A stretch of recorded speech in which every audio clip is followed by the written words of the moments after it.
The Most Holy Church of God in Christ Jesus is a religious organization established in the Republic of the Philippines on the 9th of May, year 1922, and is duly registered with the Securities and Exchange Commission with registry number 82613. Through faith in the truth revealed by the Holy Scriptures of the Bible, the administration as well as the entire brethren of the Church believe that it is the Most High God, the Lord Christ Jesus, who established the Most Holy Church for the sole purpose of proclaiming Him as the only one true God and Savior whom we should worship and serve with our whole lives, and that He is no other than the Lord Christ Jesus, who manifested in the flesh, and that the Most Holy Church of God in Christ Jesus is His chosen way for us to be delivered from our sins and eternal damnation. Therefore, since the Church was established, everyone who is called into the Church receive the divine obligation to partake in all evangelization efforts of the Church to fulfill the God-given commission to make disciples of all the nations. In that case, here is the vision and mission statement of the Church. Vision: the Most Holy Church shall be exalted for the glory of the Most High God. Mission: seed of one world, one nation. Core value: all members of the Most Holy Church are being taught and encouraged to live in agape. Agape is a Greek word which means perfect love and everlasting love. As the Bible further expound, it is the kind of love that God has for all of us. In fact, God Himself is agape. Agape, or love, serves as the core value of the Church because love is the fulfillment of the law. Ownership and administration: the Most Holy Church of God in Christ Jesus fully believes and proclaims that her sole owner is no one but the Most High God. He is the only King who reigns all over the Church.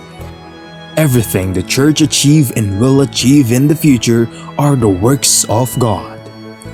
God governs over His Church through His appointed men to administer the Church, like the first Church established in Jerusalem, which was administered by the Apostles. The Most Holy Church is currently administered by the 7 bishops, presided by the General Bishop. The Church administration oversees over the whole Church and through the appointed Council of Elders, composed by the presbyters and ministers who were appointed to administer congregation and ministries. Expansion and growth: currently, the Church has established congregation in most places in the 3 major islands of the Philippines, namely Luzon, Visayas, and Mindanao. Also, the Church is making necessary preparation to intensify its expansion and establish congregation in all major cities and provinces in the entire country. There are also active congregation of the Church in other countries. In the United States of America, in Canada, in Australia, Hong Kong, in Singapore, Malaysia, United Arab Emirates, Japan, Taiwan, Kingdom of Saudi Arabia, Qatar, Belgium, Cyprus, France, Germany, Italy, Spain, and United Kingdom. The Most Holy Church of God in Christ Jesus is looking forward to aggressively propagate the gospel, to edify the Church in places where it was already established, and also to establish new congregation in other countries to complete the mission and fulfill the vision of the Church. Services: since the main purpose of the existence of the Church is to propagate the gospel to all nations, the Most Holy Church established various evangelization efforts of the Church to reach more people even in the farthest corners of the world. The church produces evangelization programs that are aired via radio, cable TV, and in different social media or online platforms. Radio stations, Philippines.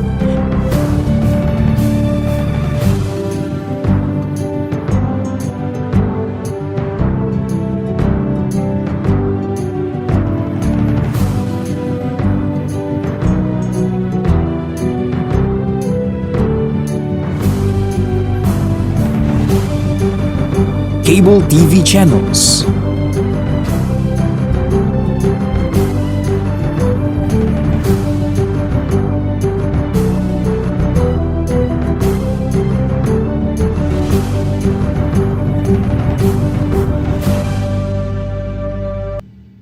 Online platforms, Facebook, MHC Media, YouTube, The Most Holy Church, official website, www.mostholychurch.com.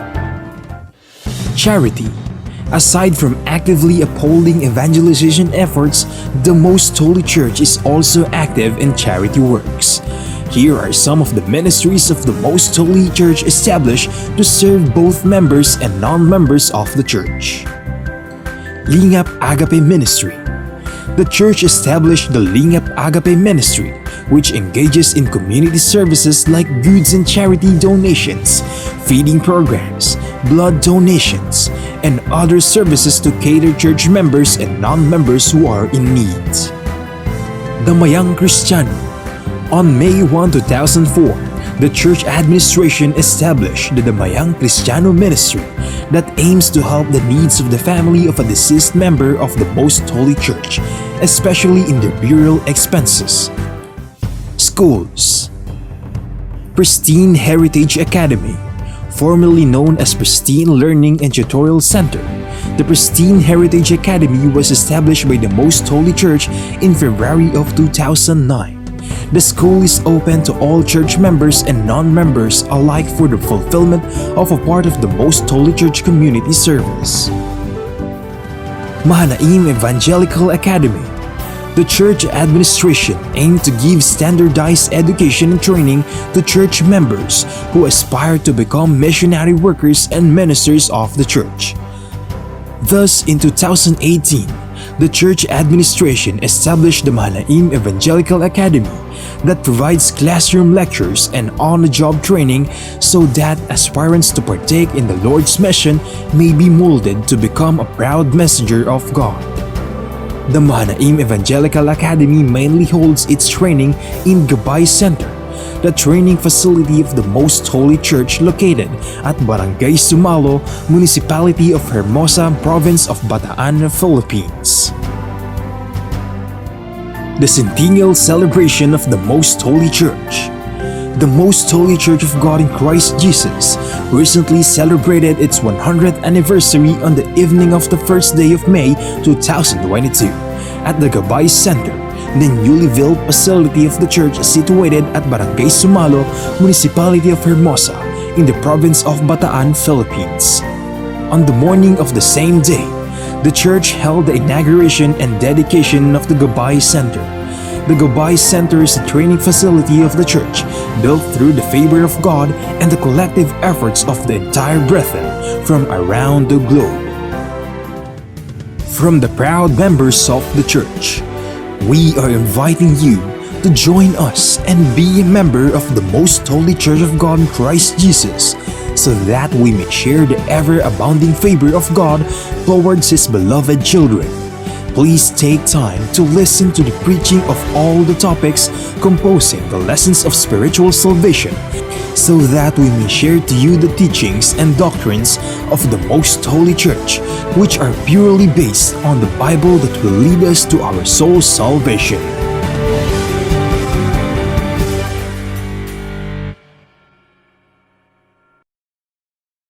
To know more about the church, you may visit our website at www.mostholychurch.com, or you may reach us through telephone number 6302-8255-6949.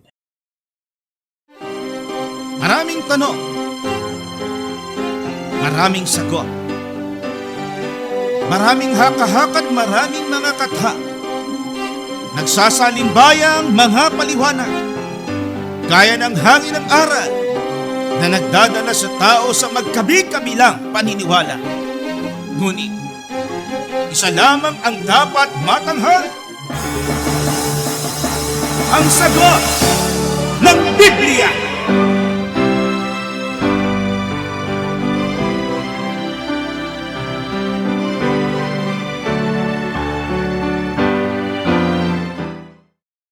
Gaya po ng inyong narinig, mga giliw naming taga-subaybay, sa palatuntunan ito na ang kabanal-banalan. Ang bahagi pong ito ng ating programa ay pinamagatan po nating ang sagot ng Biblia. Magandang araw po sa inyo lahat. Welcome po sa ating segment ng palatuntunan ang kabanal-banalan. Nandito rin po tayo sa ang sagot ng Biblia. Nag-aanyaya po kami na kayo po ay lumahok dito sa ating talakayan sa pamamagitan po ng pagpapadala ng inyong mga mensahe dito po sa ating mga text lines.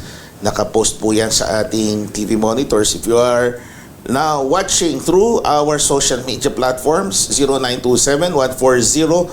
0927-140-3782, 0927-140-3782, 0909-555-5009, 0909-555-5009, 0991-419-2027. Ang ating website ay mostholychurch.com. At gaya sabi ko kanina, ito po ang ating social media accounts via Facebook, MHC Media. Yan, ang Most Holy Church Media. Yan po ang ating Facebook page. Ang kabanal-banalan naman, yan po ang ating Facebook accounts. So pagbukas nyo ng inyong mga Meta o Facebook accounts, i-type in nyo po sa search bar ang nasabing mga letters o mga salita. Sa YouTube naman, The Most Holy Church. Yan po ang ating YouTube channel. And we wish to share to you ang ating pong ibang mga programa din. Kiss FM, 7 to 7:30 every Sunday. The Climb, ang pag-akyat o pagpanik. Yan po ang pamagat ng ating special program. Bago po yan. At Likhawit naman, 7:30 to 8. Samantala, yung pong ating major program na ang Kabanal-Banalan every Mondays, Wednesdays, and Thursdays, 7 to 7:30 po yan. Full life, Tuesdays and Fridays, 7 to 7:30 din. Parehas na time slot. Then, every Saturday, ito nga po ang sagot ng Biblia. Over at DWBL, 1242 kilohertz, blessed day, that's every day, Monday to Friday, 6 to 6:30 a.m. Every Sundays naman, 4 to 5, ang sagot ng Biblia. And as always, sinasabi po natin, ang lahat ng pagtatangal na ito ay covered po ng ating mga social media accounts. And we will also come up ng mga bagong platforms. So please do monitor ang ating pong mga paglalabas ng ating mga programa sa iba't ibang social media platforms. Kami po ang inyong mga lingkod, Elder Gabriel, kapatid na George Quirino. Kasama po natin ang minamahal po nating kapatid, isa po sa mga bishops ng iglesia, ating kapatid na usual, kapatid na Danilo Francisco. Salamat po sa ating Panginoong Diyos. Salamat din po sa inyo na patuloy na nagbibigay ng pagkakataon na kayo po'y mapaglingkuran namin sa ganitong paraan. Ang pagsagot sa inyong tanong sa pamamagitan ng Biblia. Nabilis sa pagbati lang, Adam Maria Calivo, Melissa Abe Almonicar, Tina Neri Santos, Sister Liza Cruz, shalom daw po. Matandang kapatid na Ithiel, Jonathan Dooma, shalom po. Lita Digala, Eliazar Tolentino, Noli Evangelista from Arayat, Pampanga. Akrilan Hadat Abadilla from Hong Kong. Ebia Sap Santos, Mirna Martin, and Sister Eden Gamat. So tayo po yung magpasimula na sa mga katanungang naipon po natin, kapatid na Yushel. Ito medyo controversial din kung katanungan. Totoo po bang pera-pera lang ang mga relihiyon. Madalas na tanong po yan, hindi lamang po sa atin, hindi sa ibang mga samahang pangrelihiyon. Yan kung curious yung ating mga kaibigan, mga tagapakinig. Totoo bang pera-pera lang ang relihiyon?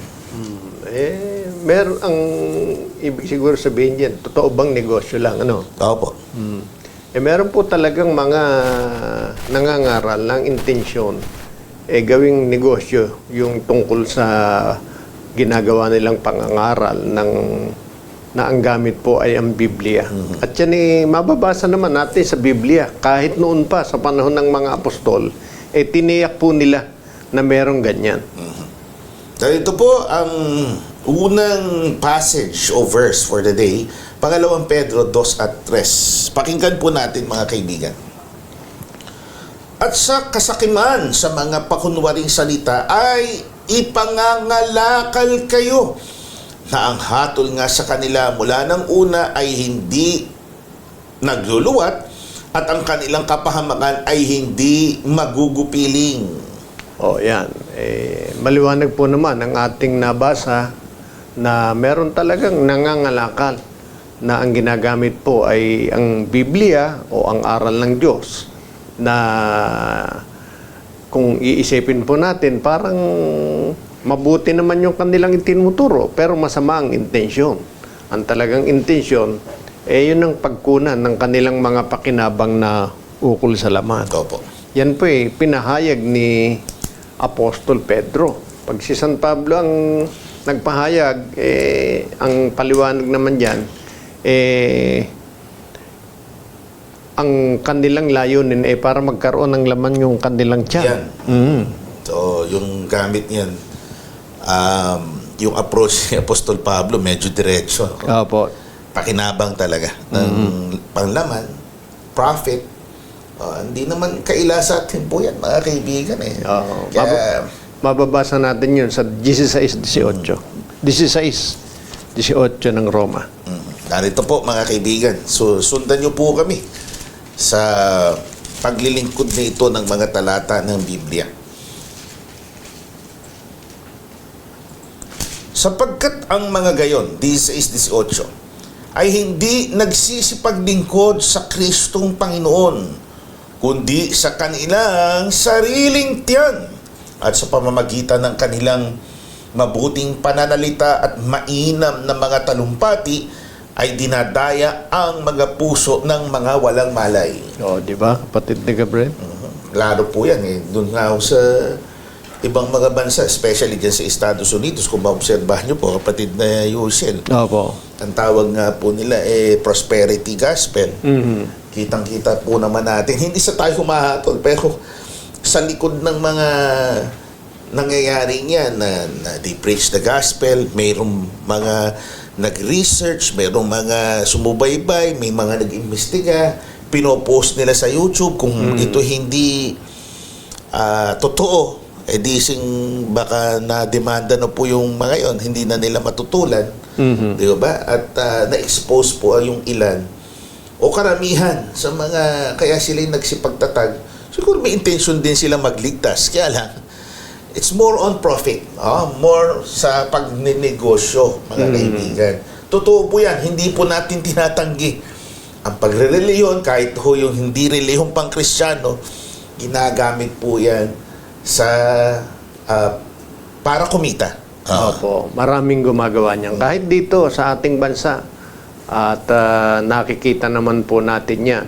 Kaya yan ay isang dahilan kung bakit sinasabi ng iba, pera-pera lang yan. Pero ang masasabi po namin, kahit na yan ay totoo noon, na pera-pera o kaya ginagawang negosyo ng iba, hindi naman ibig sabihin yan, lahat ay gayon. Meron din pong hindi pera-pera, parang sa panahon ng mga apostol. Yung sa mga apostol na itinayo ng Panginoong Kristo Jesus, hindi pera-pera yun. Talagang yun ang intensyon nun, akayin ang tao sa matuwid na paglilingkod sa Diyos. Kaya ang advice o payo ng ating Panginoon sa ganyan, gaya rin ng sinabi ni Apostol Juan sa unang Juan 4:1. Pakinggan po natin ang mga talatang ito. ang mahalagang pagpapaya. Mga minamahal, huwag kayong magsipaniwala sa bawat espiritu, kundi inyong subukin ang mga espiritu kung sila'y sa Diyos, sapagkat maraming nagsilitaw na mga bulaang propeta sa sanglibutan. Yan. Maliwanag po naman eh. Kaya huwag tayong basta maniwala. Huwag tayong basta pumayag na dahil may dala silang Biblia at mahusay silang magsalita, iisipin natin, sa Diyos din ito. Kaya mali yung katwiran. Lahat naman yan sa Diyos. Hindi po gayon. Meron po talagang ang intensyon ay magnegosyo. Ang intensyon ay para sa sariling tiyan. Pero, ang bilin po ng Panginoon sa pamamagitan ni San Juan, subukin natin. Ibig sabihin ng subukin, tiyakin natin. Surihin natin. Kasi nga, given na yun ang realidad. Pero among these religions, itong mga relihiyon na to, hindi lahat naman po ganon. Nakasisiguro po tayo. Kasi noon, merong totoong relihiyon na ang sincero, ang layunin ng mitiin ay para ipangharal ng ebanghelyo, iligtas. So, incidental na lang, syempre, kasama yung doktrina ng pag-aabuloy, kasama yung kontribusyon ng mga kapatid kasi dapat sinusuportahan talaga yung gawain eh. Hindi ho po pwedeng libre. Pero yung iba yung talaga ang intensyon para pagkakitaan. Meron tayo na rin ganyan, aminado sila. Gusto mong yumaman o sa maikling panahon na gusto mong magkapera, gawin mong negosyo ang relihiyon. Magtayo ka ng church. Meron talagang ganyan. Kaya subukin natin. Hindi naman ibig sabihin makipagdebate tayo sa kanila, kundi tiyakin natin na para masigurado natin kung sa Diyos sila o hindi. At yan pahayag din tuwiran ng ating Panginoong Kristo Jesus sa San Juan 7:17. Ito po ang paraan. Kasi given yan, nasa paligid natin, nasa komunidad natin. Ano ba ang tips, o ang payo ng Biblia hinggil sa pag-handle o pag-address ng ganitong mga sitwasyon na na-enkwentro po natin? 7 at 17 ng San Juan. Kung ang sino mang tao ay nag-ibig gumawa ng kanyang kalooban, ay makikilala niya ang turo kung ito'y sa Diyos o kung ako'y nagsasalita na mula sa aking sarili. Yan ang una. Dapat tiyakin muna natin. Bakit ba gusto nating malaman kung sino ang totoo? Kung sa Diyos ba o hindi? Baka ang gusto lang natin malaman kung sino yung magaling. Kasi kung minsan ganyan Opo. Hindi po yun. Ang kinakailangan, tiyakin natin, pag nalaman ba natin, gagawin ba talaga natin ang kalooban ng Diyos? Desidido ba talaga tayo na maglingkod sa Diyos? Sabi ng Panginoon, kung talagang gusto natin na maglingkod sa Diyos, kaya natin sinusuri ang bawat mangangaral, tandaan po ninyo, makikilala natin sa pamamagitan ng kanilang turo kung yung ating pinakikinggan ay sa Diyos o hindi. Madadama po natin yon. Kaya wag po tayong mag-isip na gaya ng ginagawa ng iba na dahil mataas ang pinag-aralan o kaya ay kilalang tao, sikat, totoo ng sa Diyos ang itinuturo. Hindi po yun ang batayan. Ang batayan, unang-una, yung kalooban natin mismo. Ano ang ating intensyon? Tandaan po ninyo, kung tapat ang ating intensyon na kaya natin hinahanap ang katotohanan para maglingkod sa Diyos, ang Diyos po ang nagsasabi sa atin, makikilala natin ang turo kung sa Diyos. Halimbawa, kami po, matitiyak nyo kung sa Diyos o hindi ang aming ipinangangaral sa paggabay ng Diyos sa inyo. Hindi po sa ating sarili. Dahil tayong mga tao, hindi po nating kaya sa ganang ating sariling matiyak ang sa Diyos kung ang pagbabatayan natin ay ang sarili nating kakayanan. Sana po ay makapag-ingat po tayo sa ganung paraan, no? We agree with your observation. Meron talaga pera-pera. Opo. Magsuri talaga tayo. Alamin natin kung alin sa mga yan ang talagang sa Diyos. Opo. ang sagot ng Biblia. Ano yung tinuturo niyong paraan? Sa makatwid, tinuturo ng Biblia, kaligtasan o paraan ng kaligtasan ng kaluluwa, kapatid na Yusef. Mababasa po natin yan sa sinabi ng ating Panginoong Kristo Jesus nang siya po ay nangangaral. Sa Marcos 16:15 hanggang 16. Arito po, at sa ating mga TV monitors ay masusubaybayan nyo rin po. At sinabi ni Jesus sa kanila, habang kayo'y humahayo sa buong mundo, ay ipangaral nyo sa lahat ng tao ang magandang balita. At sino man sumampalataya at mabautismuhan ay maliligtas. Ulit ang ayaw sumampalataya ay paparusahan. O yan, napakalinaw po naman ang sinabi ng ating Panginoong Kristo Jesus. Ang paraan para ang tao magkamit ng kaligtasan, kailangan po talagang katulad po ng ginagawa ninyo na nakikinig kayo ng mga aral. At kung matiyak po ninyo ang nang aral na inyong napapakinggan ay sa Diyos, sumampalataya po kayo at magpabautismo. Pagka gayon, sabi ng Panginoon, ang sumampalataya at mabautismohan ay maliligtas. Hindi ho pwedeng basta sinabi lang natin na ako'y nananalangin, mabait naman ako, ligtas na ako. Opo. Hindi po sapat yun, mga kaibigan. Kasi yan ho yung popular eh. Opo. Yung conveniente sa maraming mga tao ngayon na sapat na para sa kanila na Manalangin lang. manalangin, usalin ng ating mga labi, deklara ng ating mga bibig Opo. na ang ating Panginoong Jesus ay personal na tagapagligtas, otomatiko, ligtas na tayo o kaya saklaw na tayo ng kanyang dugo na itinigis o kanya yung buhay niya na ibinigay o sinakripisyo para sa ikaliligtas natin. Opo. Hindi pwedeng maging personal nating tagapagligtas si Kristo o ang Panginoong Kristo Jesus. Kasi siya'y tagapagligtas ng hindi iisa, hindi ng ilan, kundi ng buong sanlibutan. Kaya hindi pwedeng personal, parang personal secretary. Opo. Ikaw lang ang may kalihim doon. Ikaw lang ang may secretary. Opo. Si Kristo, hindi pwedeng maging personal mong tagapagligtas. Tagapagligtas siya ng buong sanlibutan para maging kabilang tayo sa ililigtas. Maliwanag ang sabi ng Panginoon. Ang sino mang sumampalataya at mabautismuhan, yun ang maliligtas. Yun ang ililigtas ng Panginoon. At yan din ang sinabi ni Apostol Pablo dun sa nagtanong sa kanya, ano ba gagawin ko para maligtas? Basahin po natin ng Gawa. 16, 30 hanggang 33. Narito po mga kaibigan.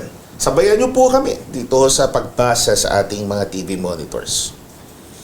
Sila ay inilabas niya at sinabi, mga Ginoo, ano po ang dapat kong gawin upang ako'y maligtas? Ayan. Klaro. Ano? Eto agad ang sagot. Sumagot naman sila, sumampalataya ka sa Panginoong Jesus at maliligtas ka, ikaw at ang iyong sambahayan. Yan. Paano makasasampalataya? O, tuloy natin. At ang salita ng Panginoon ay ipinahayag nila sa Kanya at sa lahat ng nasa Kanyang bahay. Nang gabing rin yaon, hinugasan ng bantay ang kanilang mga sugat at siya'y nagpabautismo, pati ang buo niyang sambahayan. O, di ba kapatid na Gabriel? Klaro-klaro po dito sa letra por letrang nabasa po natin ang turo sa ikaliligtas, salvation of our souls. Of course, ito'y sa pagsampalataya natin sa Panginoon Opo. at pagpapabautismo. Pero bago makasampalataya, ay maliwanag naman. Opo, sinabi ni Apostol Pablo, manampalataya ka sa Panginoong Jesus, maliligtas ka. Paano mangyayari na sila makasasampalataya? Ginawa ng mga apostol. Opo. No, tinuro sa kanila ang salita ng Diyos. Mula doon, sumampalataya sila at nagpabautismo. Hindi sumampalataya lang at hindi nagpabautismo. Opo. At yun nga, yung popular ho kasi ngayon, deklarasyon lang. Parang napakadali sa isang papel na nag-apply ka lang na hindi mo naman ipinasa. Halimbawa, nag-apply ka ng trabaho. Pwede bang ariin kang napabilang sa nasabing kumpanya o kaya nag-apply ka maging estudyante, nag-enroll ka, hindi mo naman kinumpleto na ibinigay, tinanggap. Kumbaga yung mga alituntunin ng paaralan, alituntunin ng kumpanya, hindi mo sinunod. Opo. Naging membro ka ba doon? Naging empleyado ka ba? Naging estudyante ka ba? Siyempre hindi. Meron hong kakumplituhan yun eh. Opo. O hindi po yung sinabi mo lang, katanggap-tanggap na. Ayan. Kaya napakahalaga po niyan, mga giliw na taga-subaybay. Kaya wag po tayong maniwala doon sa kuminsan natin, tinig natin. Hindi ka totoo na kailangan pang magpabautismo. Maling aral yon. Bakit yung napako sa krus na nasa kanan, hindi naman nabautismahan, sinabihan ng Panginoon, kakasamahin kita sa paraiso.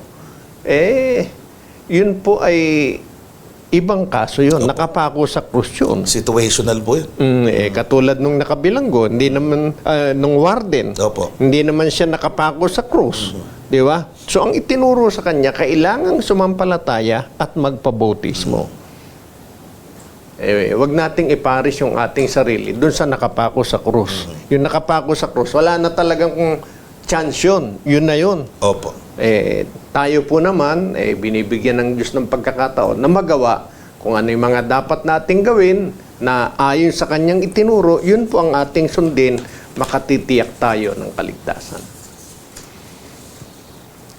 So, there we are, klaro po yan sa ating pag-aaral nito. This time, tayo po ay magtungo sa ating likhawit portion. Pakinggan po natin mismo yung pangalan niya ay Likhawit. Pangalan po niya si Sister Likhawit, kapatid na Ami Barsina. Mula po sa lalawigan ng Cavite, syudad ng Dasmariñas. Pakinggan po natin si Sister Likhawit. Isang mapagpalang araw po sa ating lahat ng mga tagapakinig at taga-subaybay ng programang Ang Sagot ng Biblia. Ako po ang inyong lingkod, Sister Ami Barsina mula po sa Dasmariñas City, Cavite. Papasalamat po ako sa Panginoon sapagkat binigyan niya ako ng pagkakataon na makapaglingkod sa inyo sa pamamagitan ng mga likhawit o original songs sa loob po ng Most Holy Church. Ang diwa ng mga likhawit na ipaglilingkod ko po ay patungkol sa pangangako ng katapatan sa Diyos. Ang una ko pong likhawit na ipaglilingkod ay ikinumpos po ni Brother Rodel Garabiles na may pamagat na Pag-ibig ko sa'yo.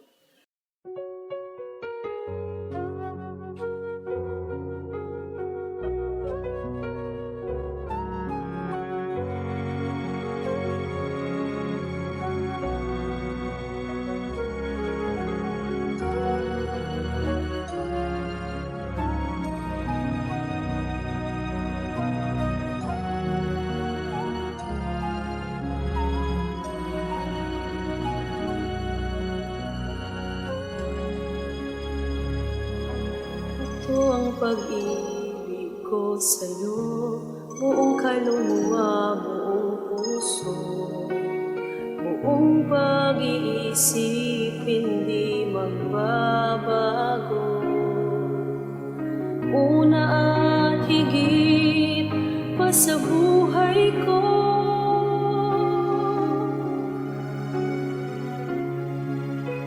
higit kanino man, higit sa kayamanan, hindi man lalamig na pagmamahal, ang alabay walang hanggan.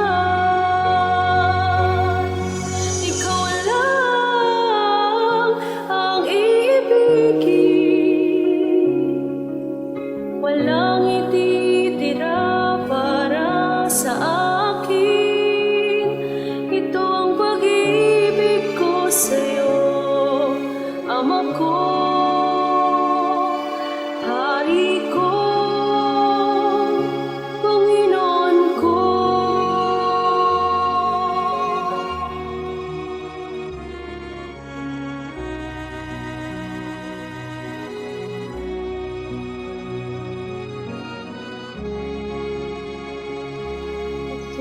pag-ibig ko sa'yo, buong kaluluwa, buong puso, buong pag-iisip, hindi magbabago.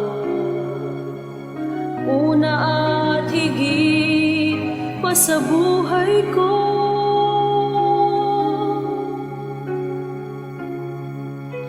higit kanino man, higit sa kayamanan, hindi man lalamig na pagmamahal, ang alabay walang hanggan. Ikaw lang ang ibigin, walang ititira para sa akin. Ito ang pag-ibig ko sa'yo, Ama ko, Hari ko, Panginoon ko. Lagi ka sa aking isip, nandito ka sa aking puso, naghahari sa aking buhay, nagmamay-ari ng kaluluwa.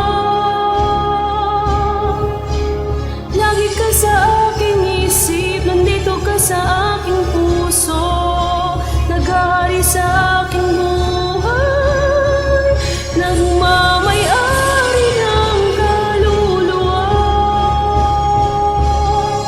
Ikaw lang ang ibigin, walang ititira para sa akin. Ito ang pag-ibig ko sa'yo, Ama ko, Hari ko, Panginoon ko. Ikaw lang ang ibigin, walang ititira para sa akin. Ito ang pag-ibig ko sa'yo, Ama ko, Hari ko, Panginoon ko. Ito ang pag-ibig ko, ito ang pag-ibig ko sa'yo.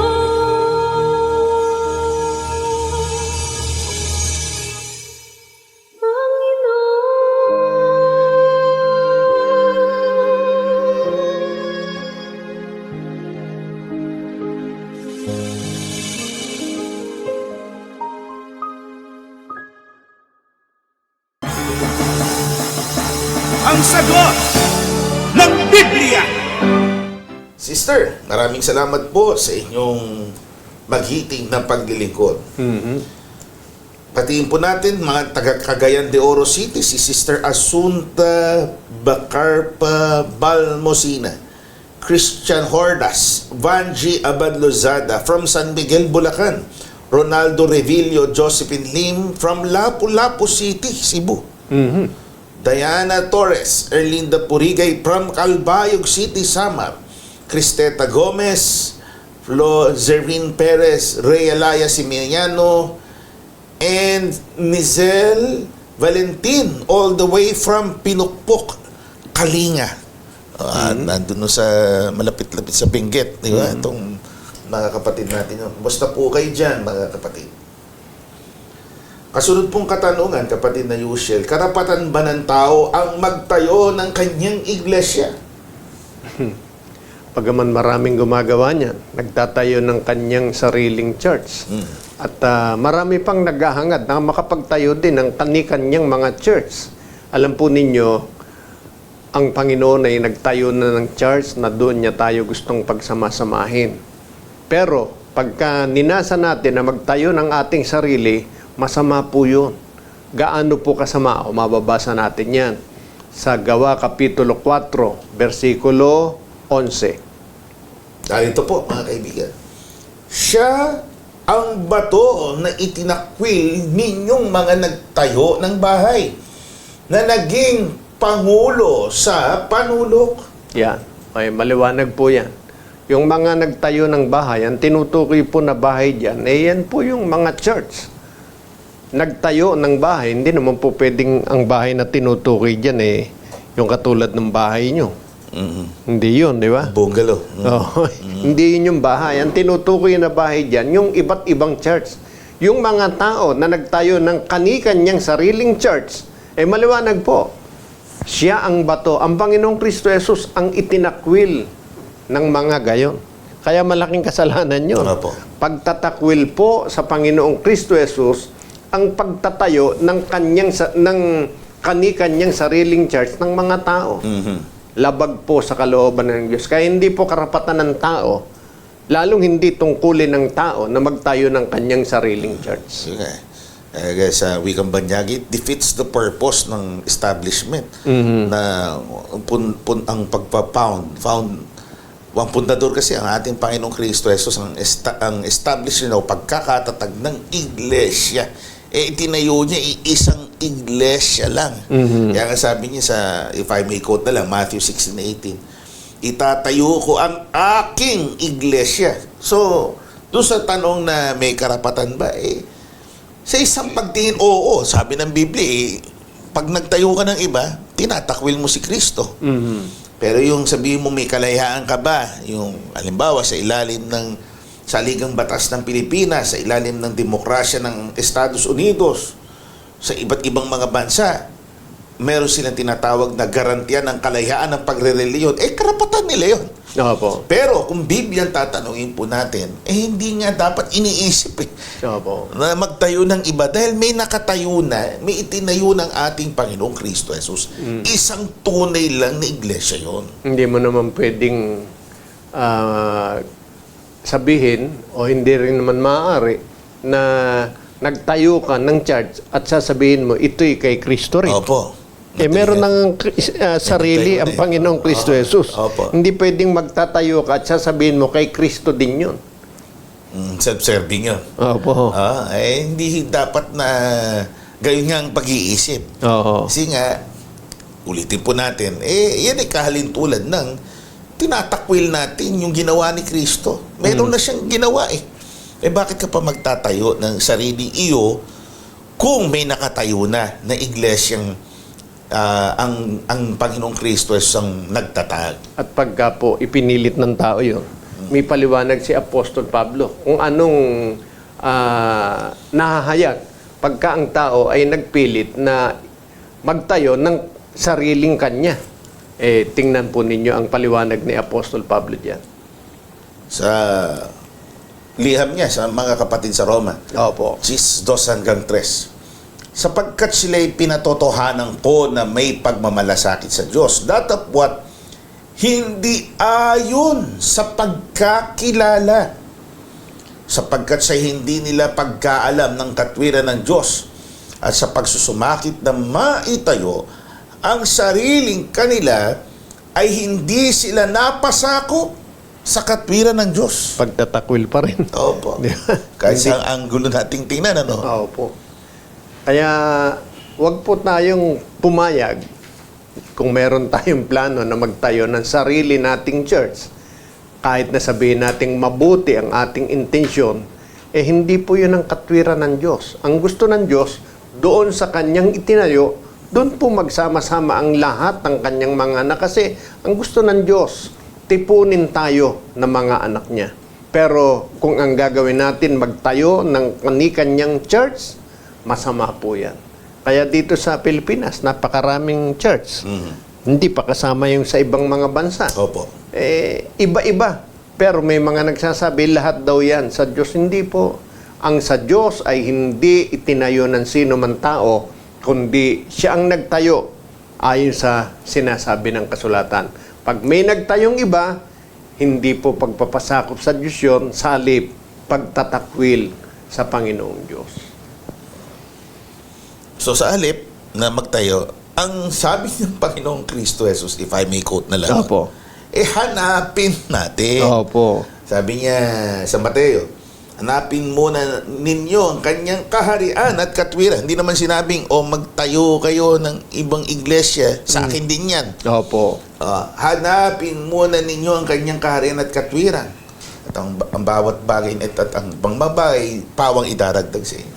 Alam na alam yan. Marami nang nakakaalam niya sitas na yan. Sa 33 ng Mateo. Opo, bukang bibig ng marami yan. Kaya lang, yung kuminsan, yung nagsasabi nun, yun nga yung nagtatayo ng kaniyang sariling iglesia. So sana naging klaro po sa atin yan, mga kaibigan, magdalawang isip po tayo. Baka mahulog tayo dun sa kaninang sinagot natin. Baka mahulog nga dun sa, baka ang intensyon mo yung nagnenegosyo ka lang. O di kaya yung iba, ginagawang proteksyon ng relihiyon. Ginagawang front ng illegal activities. Opo. May ganyan kapatid na usually. Opo. Na kung saan ginagamit ang relihiyon para illegal na ipagtuwangin yung mga lalaki at babae, kinakasal na for convenience sa ibang bansa. Meron namang iba, ginagamit ang relihiyon para makatakas sa pananagutang buwis dahil tax-free ang pagre-relihiyon. Opo. Parang naging Doon tinatago yung pera. doon nililinis yung maruming pera. Tawag ko, nakalimutan ko na illegal term.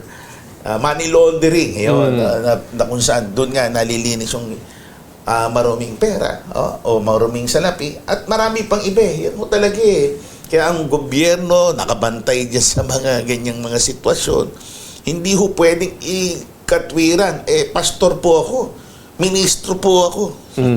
Hindi nyo ako dapat iniimbestigahan tapos ipaparatang na ako inuusin nyo lang dahil ganito ganon. Hindi ho pwedeng ganon mga kaibigan ang pagre-relihiyon. Opo. Kailangan sundin natin, hanapin natin yung sa Diyos.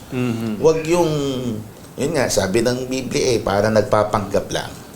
At pagka po halimbawa doon tayo nakasama sa itinayo lamang ng tao, alam po ba ninyo kung anong uring grupo, anong uring church yung ating nasamahan? Pinaliwanag po ni Apostol Pablo yan sa 8:2 ng Ebreyo. Opo. Basahin natin. Narito po, liham ni Apostol Pablo sa kapatirang Ebreyo. 8:2, kapatid Opo. na Yusef? 8:2. Ministro sa santuario at sa tunay na tabernakulo na itinayo ng Panginoon, hindi ng tao. Ang itinayo ng Diyos, yun ang tunay. Pag itinayo ng tao, hindi tunay. Kaya si Kristo, ang pagpapakilala natin, Diyos. Kasi pag hindi Diyos, lalabas yung itinayo niya, hindi tunay. Di ba? Kaya, kung ang tao lang ang nagtayo ng mga church na kinabibilangan natin, lalabas hindi tunay yun. Gusto niyo po bang manatili o mapabilang doon sa hindi tunay na church? Siyempre po, alam namin, hindi tayo payag doon. Kaya tayo na po, hanapin natin yung tunay, yung itinayo ng Panginoon. Huwag po tayong pumayag. Huwag tayong manatili doon sa itinayo lamang ng tao. Hindi po totoo na lahat ng church ay sa Diyos. Ang kailangan po, hanapin natin yung sa Diyos. Yun ang tunay na church, yun ang tunay na tabernakulo, kumbaga sa panahon ng bayang Israel, di ba? Opo. Salamat po, kapatid na Yusef. Patingin lang natin na ulit ng mabilisan. Marami pong mga sumusubaybay sa atin. Si Sala Razo Marbibi, Gestoni Samson Lasea, Vicente Aquino Cruz, Rolando Tuzon Jr., Marisa Valdez, Noemi Borja, Agape Choir, Linda Gan, Jennifer Belhica Bumagat from Ilagan, Isabela, Emeline de la Cruz, Jojo Martin, shalom po sister, kapatid na Arlel, Alicia Corona, Renato Tan Aquino, Caridad Tenedero, Delphine Kalimag Jr., Angelita Abraham Salviejo, Mary Ann Catugas Lopez, and Brother Vicente Aquino Cruz. Ang sagot ng Biblia. Kapayapaan pong muli sa ating lahat.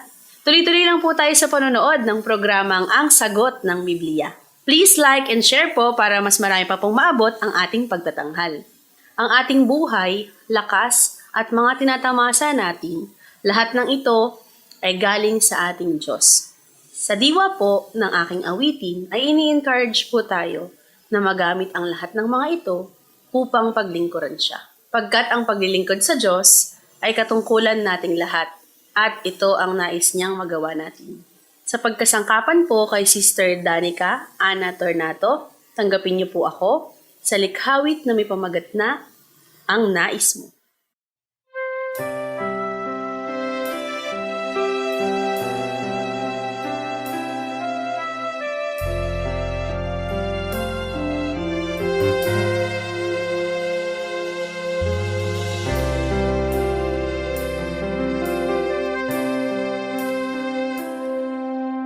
Aking Ama,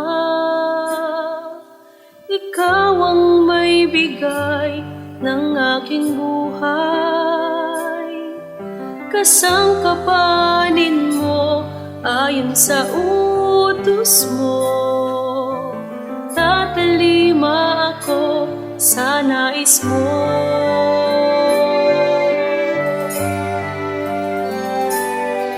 Aking Ama, Ikaw ang may bigay ng aking tinig. Gamitin mo ako kaayon ng ibig mo. Aawitin ko ang pag-ibig mo. Maglilingkod, magtatapat ang buhay ko'y alay sa'yo. Ang nais mo, siyang nais ko. Gamitin mo ako, narito ako.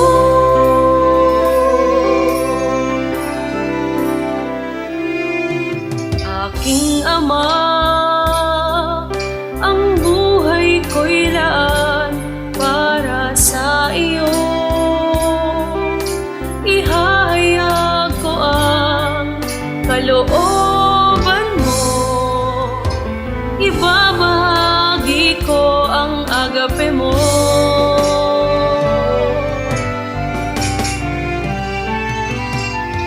Aking Ama, Ikaw ang may bigay ng aking tinig. Gamitin mo ako kaayon ng himig mo. Aawitin ko ang pag-ibig mo. Maglilingkod, magtatapat ang buhay ko'y alay sa'yo. Ang nais mo, siyang nais ko. Gamitin mo ako, narito ako.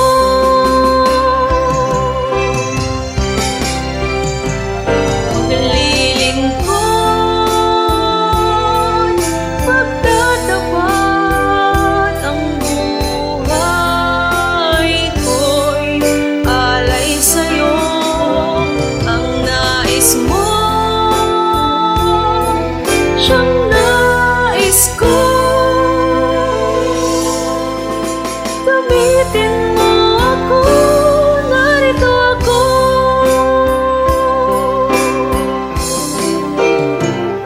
Ang nais mo, siyang nais ko. Gamitin mo ako.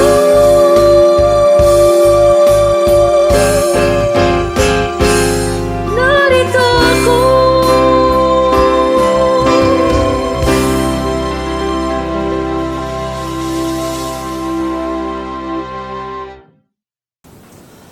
Pati na Yushel, sagutin nyo raw ito.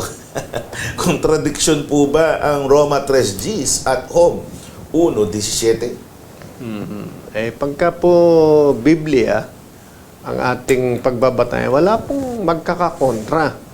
Ano po, kung minsan lang po, yung mga pinaglalaban-laban, yung mga salita sa Biblia, yun ang nagsasabing magkakakontra.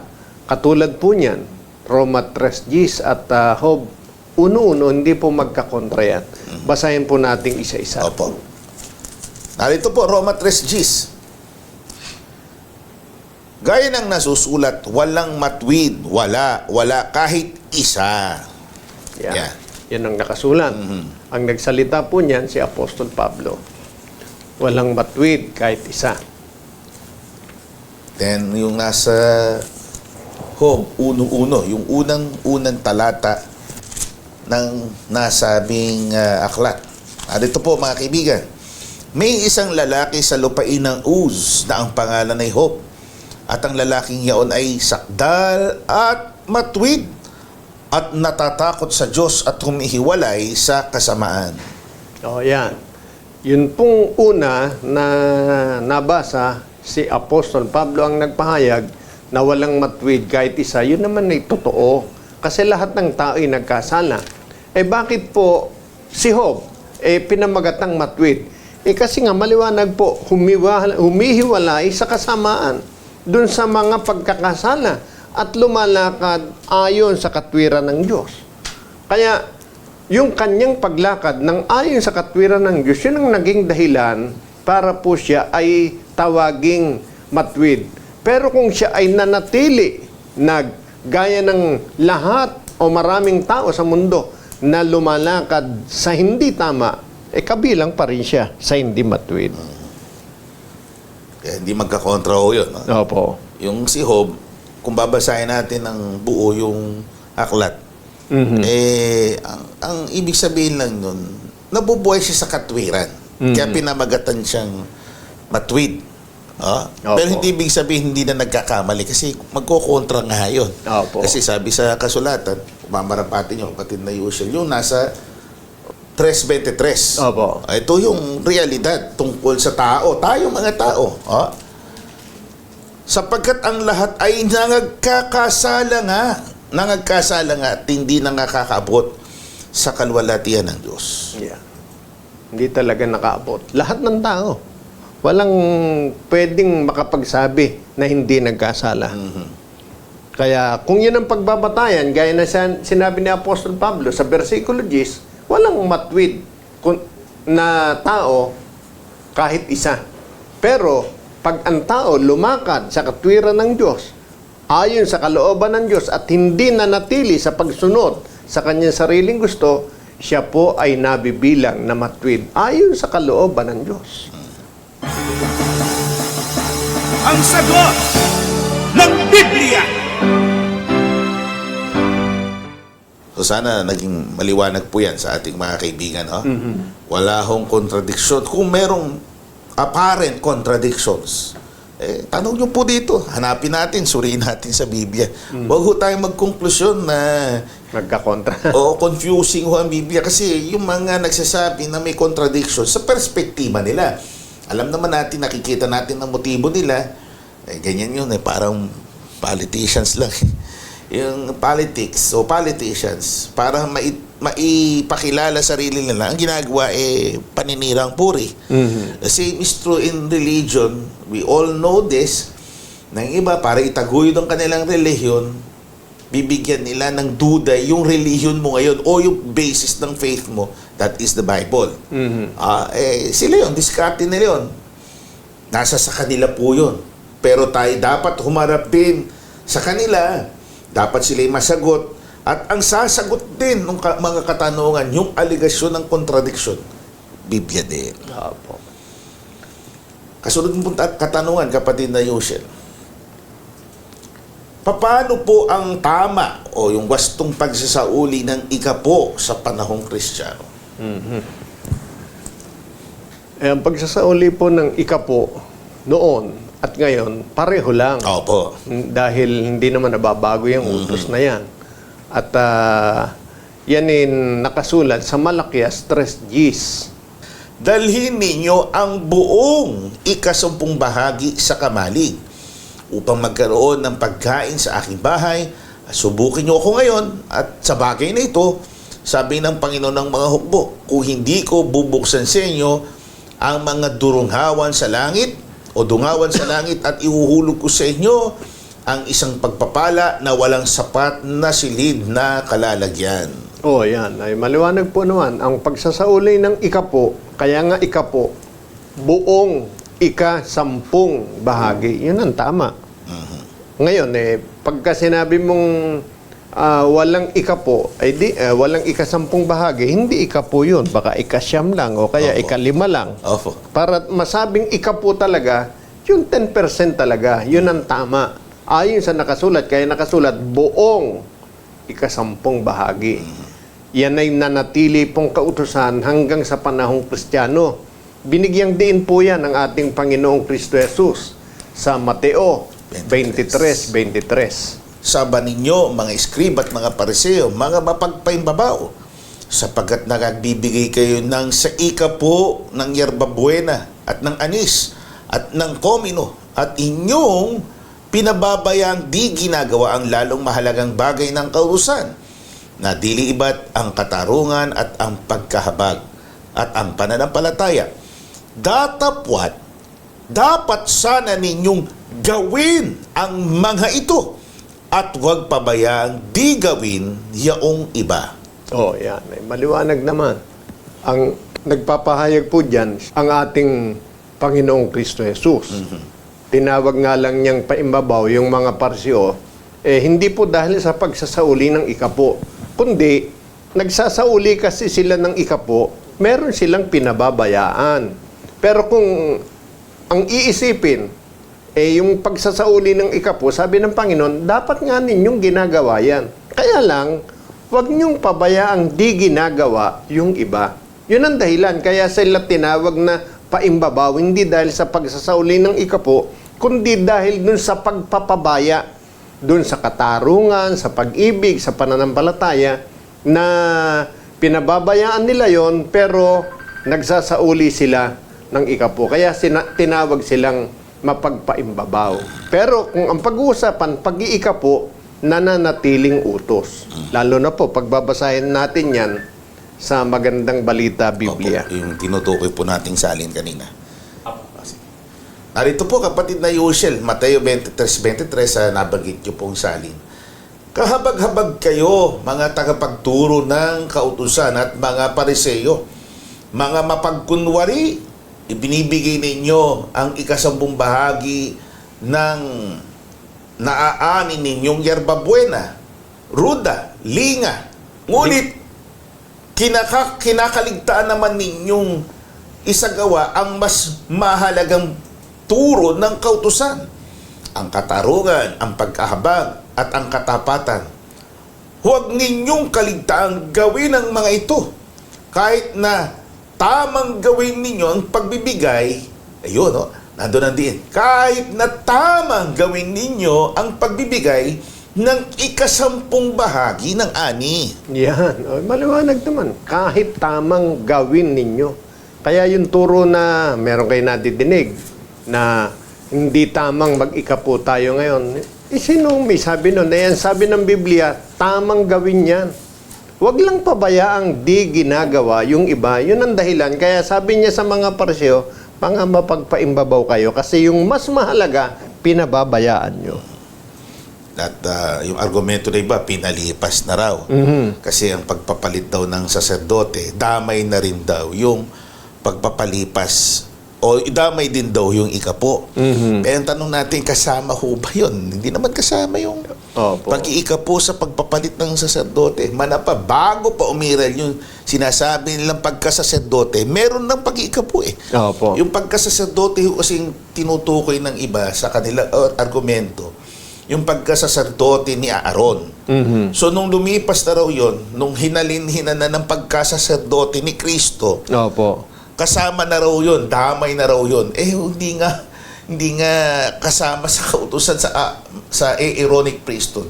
Yung kautusan na yun, umiiral ni before the Aaronic priesthood eh. Panahon pa ni Abraham. Opo. Umiiral na yun. Kaya ito, hindi napasama sa pinalitang kautusan. Umiral hanggang ngayon, kaya nga nung sa pangungusap ng ating Panginoong Yesus, tamang gawin eh. Opo. Ang pag-iikapo, ibig sabihin, umiiral pa rin kautusan to. Meron talagang mga kautosang pinalipas. Alam po ba ninyo kung alin yung pinalipas? Hindi po kasama doon yung hindi po kasama doon yung pagsasauli ng ikapo. Dahil ang pinalipas po, 10 utos. O, basahin niyo yung 10 utos. Wala po doon na pagsasauli ng ikapo. Yun yung pinalipas. Yung 10 utos. Bakit pinalipas yun? Kasi, ipinaliwanag yan ni Propeta Malakias, 4:4. O, basahin natin. Narito po, Malakias 4:4. Alalahanin ninyo ang kautusan ni Moises na aking lingkod, na aking iniutos sa kanya sa Horeb, para sa buong Israel, sa makatwid bagay ang mga palatuntunan at mga kahatulan. O yan, para sa Israel kasi yun, hindi na para po sa atin. Kaya hindi talaga mananatili yung kautusan na yun. Kaya yun po ay pinalipas. 10 utos po ang diyan ay tinutukoy. Hindi po kasama diyan yung pagsasauli ng ikapo, dahil bago pa ang 10 utos ay ibigay ng Panginoon, umiiral na ang pagsasauli ng ikapo na ginampanan ni Abraham nung siya'y nabubuhay pa. So, balik tayo doon. So, establisado yung kapatid na Yushel. Opo. Walang pagtatalo. Nasa sa inyo kung ayaw nyo sundin ng pag-iikapo. Klaro yan. Saklaw ang modernong paglilingkod ng mga Kristiyano.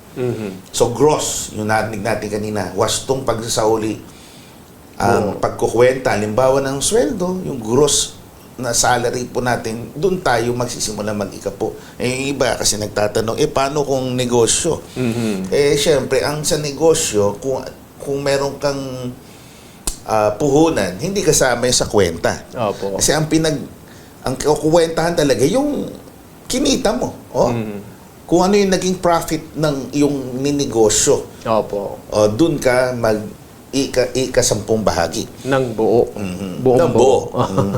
Yan ba, yung mga bata na sumasampalataya, 14 anyos, 12 anyos, sila po may allowance.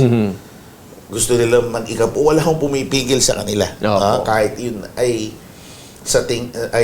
hindi mandatory o voluntary. Para sa kanila, sinasampalatayanan nila na dapat ikapuan. Well and good, mag-ikapu po tayo. So, salamat po. Inaasahan po namin na yan ay masasampalatayanan po ninyo sa tulong ng ating Panginoong Diyos. Kaya yan po ang pananampalataya na kabanal-banalan nitong inyo pong napakikinggan na programang ang kabanal-banalan. Hanggang dito po muna. At darako po tayo sa kasunod na bahagi, ang pagtatagubilin, ang paghiling sa Panginoon. Ukol po sa mga request ng ating mga kapatid, mga kaibigan, na ito po ay sa pangunguna ng ating minamahal na kapatid na Gabriel. Opo. Tayo po ay mag-uukol ng panalangin. Aba, Panginoon namin Diyos. Aming Diyos. Narito kaming muli, ang aming mga tinig ay pinagsalip namin sa isa upang gaya ng isang tao lamang ay ipanawagan namin sa iyo. Una ay ang pagpapasalamat sa binigay mo sa aming mga sandali na kami ay nagkausap, nakapag-share ng pananampalataya ng kabanal-banalang iglesia. Amen. Ang pamanik namin, sana sila na nabiyayaan itong mga aralin ay tunay na makinabang, sa kanilang puso ay sumibol ang pagsampalataya sa iyo Opo. at sa iyong kabanal-banalang iglesia. Amen. Magresulta ito ng pananampalataya sa kanila upang matagpuan nila ang landas na tataluntunin patungo sa iyo sa pagbabalik loob sa iyo at matagpuan nila ang kapahingahan ng kanilang mga kaluluwa. Amen. Sa makatwid ang kaligtasan ng aming mga espiritu, kaligtasan ng aming mga kaluluwa. Amen. O Diyos, dinadalangin din namin ang kapakanan ng aming pansamantalang pamumuhay dito sa lupa. Kami ay nakararanas ng iba't ibang uri ng mga pagsubok sa buhay. Opo. Kung magkaminsan ay tinatakasan kami ng pag-asa. At kami ay nadadaig ng mga gayong mga hamon sa aming pananampalataya. Gayon ba na nagkakatiwala kami sa pamamagitan ng paglapit na ito, pagtitibayin mo kami sa pag-asa, hindi mo kami hahayaang magupiling, madaig ng samot-saring mga hamong ito, kundi bagkos, makita namin na sa likod nito ay ang mga pagpapala naghihintay sa amin at ang kasalukuyang nararanasan namin ay bahagi lamang ng mga pagsubok, bahagi ng iyong plano, pangkalahatang palatuntunan para sa amin na kami ay mapagyaman, mapaging sakdal ang aming mga pananampalataya. Amen. Alalahanin mo rin ang aming mga kapatid, mga tagapakinig namin na namamanik na sana ay mapagaling mo rin sila sa kanilang mga karamdaman. Opo. Nananalig sila na ikaw ang dakilang manggagamot sa iyong kapangyarihan at pagpapasya ay sasauli ang kalakasan ng aming mga kaluluwa. Amen. Kung sila man ay lumalapit sa mga doktor, sa mga dalubhasa, umaasa din sa mga gamot na nilikha ng kamay ng tao, nagkakatiwala sila na ikaw ang may kalooban nito. Opo. At sa pamamagitan nga ng mga kasangkapang ito ay mananauli sa kanila ang kalusugan at mapapawi ang kanilang mga karamdaman sa Amen. pamamagitan ng gamot, sa pamamagitan ng operasyon, sa anumang bagay na pinayagan mo o pinapahintulot mo na gawin sa kanila sa ilalim ng medisina o siyensya. Nananalig silang ikaw ang gagabay sa lahat ng mga tao ito upang sila nga ay makatagpo ng kagalingan sa kanilang mga karamdaman. Amen. Kami ay naniniwala at nagkakatiwala lubos, dinirig mo ang aming panalangin. Kasama na rito ang pagtatagumpay ng itinataguyod ng aming MPHL sa kanyang kalusugan at kalakasan ay babantayan mo siya sa katalinuhan ng pag-iisip, ay gagabayan mo ang iyong iglesia. Opo. Ang lahat ng ito ay aming hinihiling sa iyo. Sa ngalan mong Diyos at Kristo Jesus na aming tagapagligtas. Amen. Maraming salamat po sa inyong pagtangkilik. Nuulit lamang po natin ang ating bago, medyo modified the lineup. Blessed Day, every day, 6 to 6:30, Sagot ng Biblia every Sunday dito sa DWBL. The Climb, Likhawit, Sundays po yan, 7 to 7:30, 7:30 to 8 p.m. respectively. Ang Kabanal-Banalan, alternate with Full Life, 7 to 7:30. Ang Sagot ng Biblia, 7 to 8 naman every Saturday. Kami po ang inyong mga lingkod at kapatid na Gabriel. At kapatid na Yusef. Ang panalangin po namin magkakapatid sa kabanal-banalang Iglesia ng Diyos kay Kristo Jesus ay Kapwa nawa tayo bantayan ng Panginoon sa ating paghihiwalay. Mispa